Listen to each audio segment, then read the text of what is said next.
기도하겠습니다. 하나님 아버지, 오늘도 감사를 드립니다. 주님께 예배하는 시간 온전히 주님만 생각하게 하시고 내 안에 모든 의상을 주님 앞에 내려놓는 시간 될 수 있도록 아버지여 도와주시옵소서. 항상 성령님을 경외하며 또 그분의 은혜를 바라며 살아가는 우리 모든 인생 될 수 있도록 도와주옵소서. 감사드리며 살아계신 예수 그리스도의 이름으로 기도합니다. 아멘. 오늘도 사도행전 9장 말씀으로 하나님의 은혜를 나누고자 합니다. 지난주에 사울의 회심 사건이 있었습니다. 그리고 이번에는 사울이 다메섹에서 전도하는 모습을 통하여서 하나님께서 어떻게 주님께서 부르신 자를 사용하는지 같이 한번 나눠보도록 하겠습니다. 20절 보면 즉지로 각 회당에서 예수가 하나님의 아들이심을 전파했다라고 했습니다. 사울이 다메섹에서 시력을 회복하고 세례를 받은 직후에 사울의 첫 행동이라고 볼 수가 있습니다. 그가 체포하러 갔던 회당에서 오히려 복음을 전파하는 모습을 보게 됩니다. 즉시라는 표현은 회심과 사역 사이에 단절이 없음을 강조하는 표현이라고 볼 수 있습니다. 회심 이후에 바로 사역의 전선에 뛰어들었다라는 것을 보게 됩니다. 하나님의 아들이라는 고백은 유대교의 입장에서는 매우 급진적인 메시지라고 볼 수가 있습니다. 여기 사울의 메시지는 단순한 어떤 윤리적인 교훈이 아니고 예수 그리스도가 어떠한 분이신지 예수 그리스도의 정체성에 대해서 분명하게 선포하는 메시지다라고 볼 수가 있습니다. 그래서 이 사울의 모습을 통하여서 우리는 이 회심이라는 것은 결국 예수님을 증언하는 이 증언으로 이어진다라는 것을 볼 수가 있고 예수님에 대한 올바른 고백 또 예수님과 그 이전에 예수님과의 인격적인 만남을 통하여서 예수 그리스도가 어떠한 분이신가 우리가 정확하게 알 수 있다는 것이죠. 그래서 예수님에 대한 예수 그리스도의 정체성을 분명히 알 때 그 알미, 그 체험이 복음의 선포로 이어질 수 있다라는 것입니다. 그래서 소위 기독론이라고 하는 기독론적 신앙이 예수는 하나님의 아들이라고 하는 이 신앙이 당시 교회의 중심적인 메시지였음을 증거하고 있습니다. 21절 보면 듣는 사람이 다 놀라 말하되 이 사람이 예루살렘에서 이 이름을 부르는 사람을 멸하려던 자가 아니냐. 여기 온 것도 그들을 결박하여 대제사장들에게 끌어가고자 함이 아니냐 하더라라고 했습니다. 사울의 변화가 주변 사람들에게는 큰 충격을 주었음을 우리가 알 수 있습니다. 그를 알고 있던 자들, 과거에 그를 알고 있던 자들의 기억과 현재의 모습이 너무나도 상반되고 극명한 대조를 이루고 있었기 때문에 충돌하는 모습이죠. 잔멸하던 자, 잔멸이라고도 볼 수 있습니다. 멸하려던 자. 이러한 표현은 그의 과거가 공공연하게 알려져 있었음, 그쪽으로 유명한 사람이었음을 알게 됩니다. 그래서 이것은 그 사람이 진정으로 변화가 되었는지 이 변화에 대한 진정성 논란이 일게 마련입니다. 그래서 이 변화에 대한 진정성이 논란의 대상이 되는 것이죠. 이 말씀에서 우리는 복음이 사람의 정체성 자체를 완전히 근본적으로 변화시킨다는 것을 우리가 알 수 있습니다. 그래서 회심이라고 하는 회심 사건은 과거와의 완전한 단절을 만든다고도 볼 수가 있는 것이죠. 22절 말씀은 사울은 힘을 더 얻어 예수를 그리스도라 증언하여 다메섹에 사는 유대인들을 당혹하게 하니라 라고 했습니다. 사울의 복음 선포가 점점 더 논증적이고 설득력이 있어졌다. 것을 우리가 알 수가 있습니다. 유대인들이 당혹할 만큼 유대인들과의 논쟁이 심화됐다는 것이죠. 힘을 더 얻었다는 것은 그 안에서 성령의 능력 그리고 논리적인 확신이 뒷받침되었다라는 것입니다. 예수님께서 그리스도라는 이 증명, 또 이 사실은 구약을 근거로 한 변증적인 설교로 그들에게 다가갔기 때문에 유대인들 입장에서는 굉장히 당혹스러운 입장이었습니다. 그래서 성령의 능력과 이 말씀의 정확한 해석이 결합되었을 때 이것이 완전한 균형이라고 볼 수 있죠. 이럴 때 복음의 증거, 복음 선포는 힘을 얻게 된다라는 것입니다. 23절 보면 여러 날이 지남에 유대인들이 사울 죽이를 공모했다라고 했습니다. 사울의 사역이 곧 박해로 이어지는 모습을 보게 됩니다. 박해의 대상이 바뀌었죠. 박해자가 박해를 받는 자의 입장이 되었습니다. 공모라는 것은 결국 조직적으로 계획적으로 살해를 음모하는 것인데 이 종교적인 분노가 이 살해는 폭력으로 발전되었음을 우리가 보게 됩니다. 복음 증거라는 것이 결국에는 필연적으로 어떤 저항이 있습니다. 저항이 있고 갈등이 생기기 마련입니다. 그래서 예수님을 따라가는 자들, 이 소위 제자라고 하는 당시에는 사도, 오늘날에는 이 제자의 길에는 고난이라는 것이 고난이 반드시 포함되게 됩니다. 24절 그 계교가 사울에게 알려지니라 그들이 그를 죽이려고 밤낮으로 성문까지 지키거늘 이라고 했습니다. 그래서 사울이 이제 실질적으로 생명의 위협에 처하게 됨을 보게 됩니다. 그래서 성문을 지키는 장면은 이제 완전히 포위 상태를 암시하고 상대적으로 사울은 굉장히 무력한 가운데 있음을 보게 됩니다. 우리 25절 말씀 보면 그의 제자들이 밤에 사울을 광주리에 담아 성벽에서 달아내리니 라고 했습니다. 다메섹 공동체가 이제 사울을 구출하러 오게 되는 모습이고 그의 사역 초기부터 공동체적 보호가 있었고 또 그의 제자들이 있었음을 우리가 알게 되는데 광주리라고 하는 이 방식은 초라한 탈출 방식이라고 볼 수 있죠. 사도의 시작점에서 사도의 사역이 시작되는 이 시작점에서 영광이 아닌 수치와 도피로 나타나게 되는 이 역설적인 모습을 우리가 보게 됩니다. 결국 하나님의 일꾼은 낮아짐을 통하여서 낮아짐에 하나님께서 높이시고 보호하시고 그를 끝까지 인도하신다는 사실을 우리가 알게 됩니다. 그래서 하나님의 일꾼은 낮아짐을 통해서 보호받고 또 교회 공동체라고 하는 것이 결국 서로의 생명을 지키는 공동체다라는 것을 우리가 알게 됩니다. 26절 사울이 예루살렘에 가서 제자들을 사귀고자 하나 다 두려워하여 그가 제대됨을 믿지 아니하니라고 했습니다. 이는 어찌 보면 당연한 결과라고 볼 수가 있어요. 사울이 예루살렘 교회로 복귀를 시도하지만 교회는 그를 불신하게 됩니다. 이것은 어찌 보면 당연한 결과라고 볼 수 있습니다. 자신들을 죽이려고 했던 자가 갑자기 예수님의 사도다라고 갑자기 나타난다면 누구나 이런 반응을 보일 수 있다라는 것이죠. 그래서 사귀고자 했다라는 것은 공동체에 편입하고자 했다라는 의도입니다. 하지만 두려워하여 믿지 않았다는 것은 과거에 자신들을 박해했던, 잡아 죽였던 과거의 기억 때문이었죠.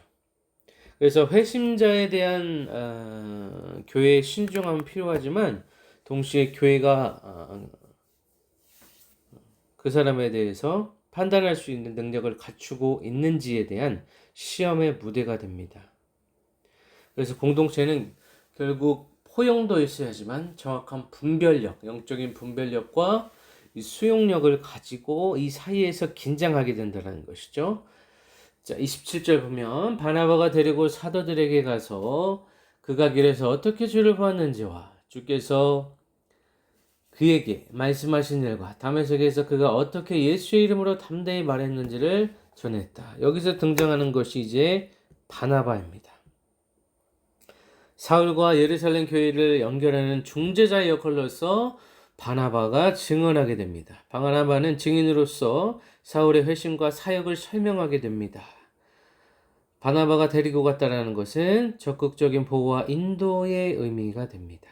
하나님은 이렇게 눈앞이 캄캄하고 정말 아무것도 행할 수 없을 때 꽉 막혀 있는 길에서도 주님께서 성령께서 보내신 인도자, 성령께서 보내신 동역자를 보내주신다라는 것이죠. 그래서 하나님은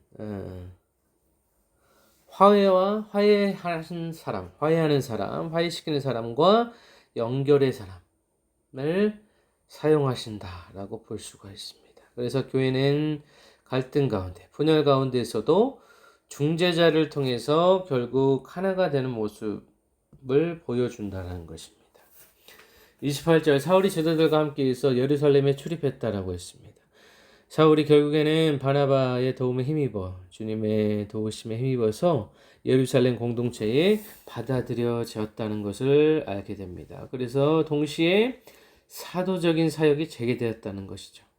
출입했다는 것은 일상적인 교제와 사역에 참여했다는 의미입니다. 고립이 끝나고 이제 공동체 안에서 공동체 사역이 시작되었다라는 것입니다. 이 복음 사역이라는 것은 한 측면에서는 공동체 안에서 정당성을 부여받게 되는 것입니다.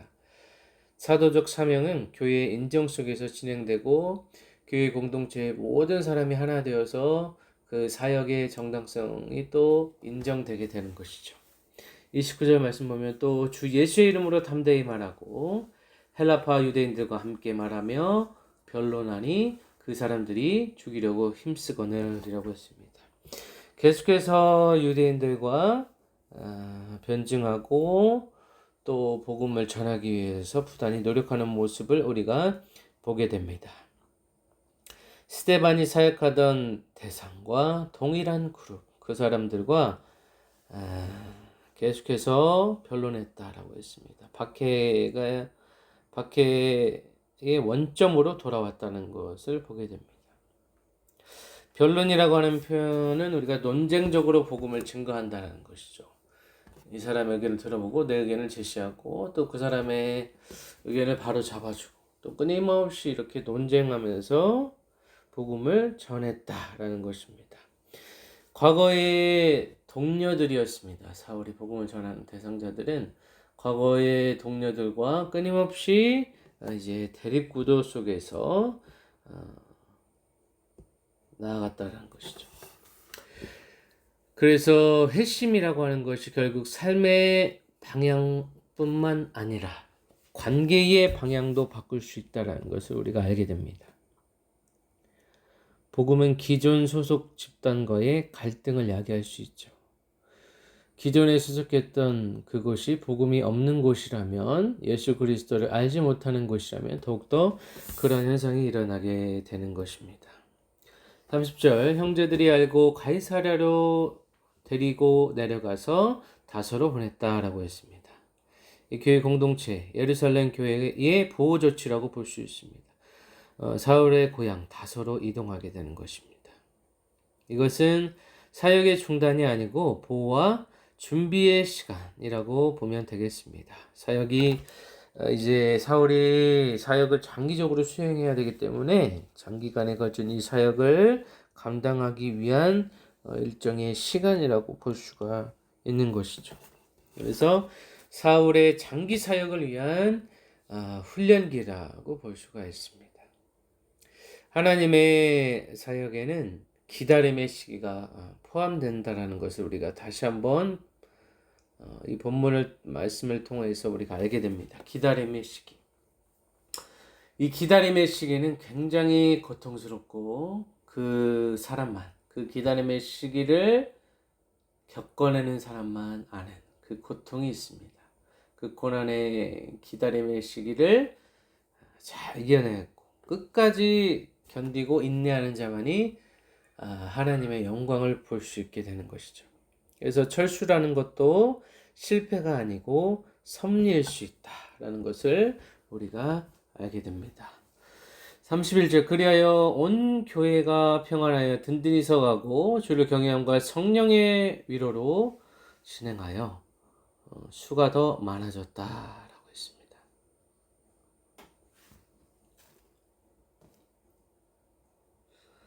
그래서 박해의 중심 인물이었던 사울의 변화 이후에 교회의 평안이 도래하게 됩니다. 그리고 교회 확장의 요약이라고 볼 수 있죠. 31절의 말씀. 이 평안과 든든히 서감은 내적인 안정과 외적인 성장 이 모두를 포함하게 됩니다. 내적으로도 성도들이 편안하고 외적으로도 성장했다. 외형적으로도 성장하는 모습을 보였다는 것이죠. 이것은 성령의 위로가 있었다는 것입니다. 그 전에 주를 경외함으로 인해서 성령의 위로가 임했다. 하나님의 임재가 있었다는 것입니다. 교회의 성장은 성령의 역사에 근거하게 됨을 보게 됩니다. 하나님의 경외와 위로, 이것이 경외와 위로가 교회의 토대가 된다는 것이죠. 하나님을 경외하는 것, 그리고 하나님의 위로가 교회의 성장의 토대가 된다는 것입니다. 오늘 말씀을 맺도록 하겠습니다. 회심은 즉시 증언으로 나타나게 됨을 사울의 모습을 통해서 우리는 알 수 있었습니다. 참된 회심 사건을 경험한 자는 침묵하지 않습니다. 침묵하지 않고 말로써 자신의 언행으로서 반드시 드러나게 돼 있다는 것이죠. 이것을 감출 수가 없어요. 또 복음은 필연적으로 박해를 동반합니다. 예수 그리스도를 전하게 되면 갈등과 위험을 동시에 가지고 가는 것이에요. 그래서 그 가운데 하나님께서 공동체를 통하여서 또 성령의 역사하심을 통하여서 사역하는 사람, 이 복음 전하는 자를 확실하게 또 보호하신다는 것을 우리가 알게 됩니다. 그래서 사울은 혼자가 아니었고 교회 안에서 보존되었습니다. 이 사울의 위기 상황 속에서 나타난 자가 바로 바나바였습니다. 바나바는 중재와 포용의 상징으로 볼 수가 있습니다. 교회 안에서도 분명히 이 갈등과 분열이 일어날 수 있습니다. 이 가운데 중재하는 자, 포용하는 자의 역할이 필요하다는 것입니다. 그래서 사울은 바나바를 통하여서 바나바라는 은혜의 통로를 통하여서 이 교회 공동체 안으로 들어갈 수 있게 된 것이죠. 교회의 성장은 그리고 성령의 위로와 경외함에서 나온다라는 것을 볼 수 있죠. 그래서 숫자 이전에 수의 성장 이전에 영적으로 얼마나 건강한지 이게 흘러 넘치게 되는 것이죠. 영적인 건강이 흘러 넘치게 되면 그곳에서 교회의 성장이 시작된다라고 볼 수가 있습니다. 오늘 말씀을 적용해 보자면 회심은 개인적인 체험에 머물지 않고 증언으로 나아가야 합니다. 복음을 전할 때 또 갈등과 오해가 일어날 수 있는데 갈등과 오해는 지극히 정상적인 현상임을 또 받아들여야 합니다. 그 가운데 교회는 새신자를 보호하고 인도하는 공동체여야 한다는 것이죠. 회심하는 자들은 과거와의 완전한 단절을 가져올 수 없어요. 쉽게 끊어지는 사람이 있는가 한 반면에 쉽게 끊어지지 않고 어느 정도 일정의 시간이 지나서 과거의 단절을 할 수 있는 사람들이 있기 때문에 교회는 새신자를 보호하고 끝까지 그를 붙들고 인도하는 공동체가 되어야 한다라는 것입니다. 그리고 그 가운데 사울을 예루살렘 교회로 인도했던 이 바나바와 같은 연결자, 중재자의 역할이 오늘날 교회에 반드시 필요하다는 것입니다. 그리고 마지막으로 교회의 성장은 전략보다 성령의 위로, 그 이전에 이제 하나님에 대한 경외함이 있어야 된다는 것입니다. 하나님을 경외하는 자들에게 성령의 위로가 임하게 된다는 것입니다. 교회의 임재, 교회에 어떤 하나님의 임재가 없다는 것은 결국 하나님을 경외하지 않고 하나님이 그 교회의 가장 우선순위에 놓여있지 않는다면 주님의 임재, 이 기름 부으심의 역사는 없다라고도 말씀드릴 수가 있겠습니다. 그래서 사울의 이 복음 전파 사역을 통하여서 오늘날 우리의 교회의 모습을 뒤돌아볼 필요가 있습니다. 처음 회심한 자들이 어떻게 주님을 만나게 되는가, 또 그 회심 가운데 과거와의 단절도 중요하고 또 교회 안으로 완전하게 들어올 수 있도록 그를 인도하는 자들, 중재하고 연결시켜주는 자들이 필요하다라는 것입니다. 회심한 개인이 어떻게 교회의 일원이 되고 또 그 교회가 어떻게 성장하는 것을 보여주는 것이 오늘의 본문이라고 볼 수가 있습니다. 그래서 회심은 증언으로 이어지고 이 증언은 결국 박해를 낳고 이 박해 속에서 공동체는 보호와 어떤 분별력을 배우면서 결국 교회는 성령 안에서 든든히 서가게 된다는 것입니다. 오늘 본문은 교회에게 묻고 있습니다. 너희는 회심자를 어떻게 받아들이고 또 교회의 성장은 또 어떻게 이루어지는가? 교회의 근본적인 성장의 원동력은 무엇인가? 물질 만능주의와 또 교회 성장주의에 파묻힌 교회의 모습으로 우리가 살아가고 있지는 않은지 뒤돌아볼 필요가 있습니다. 교회의 성장은 결국 주님을 경외하는 것이다 라고 단언할 수가 있겠습니다. 주님을 경외하지 않고 내 안에 우상을 숭배하고 우상을 완전히 타파하지 아니하고 우상을 완전히 내 안에서 쫓아내지 않는다면, 예수 그리스도의 그 거룩한 피로 우리를 씻어내지 않는다면 교회의 성장은 있을 수 없고 또 하나님의 위로하심, 성령의 위로하심도 없다는 것입니다. 우리가 사람을 의지하고 돈을 의지하고 나 자신을 의지하고 내가 지금까지 쌓아왔던 커리어를 의지하며 살아가는 경우가 있습니다. 하지만 하나님을 경외하지 않는 자들에게는 하늘의 은혜가 없습니다. 하늘의 위로하심, 이것이 우리가 살아갈 수 있는 유일한 원동력이 된다라는 것이에요.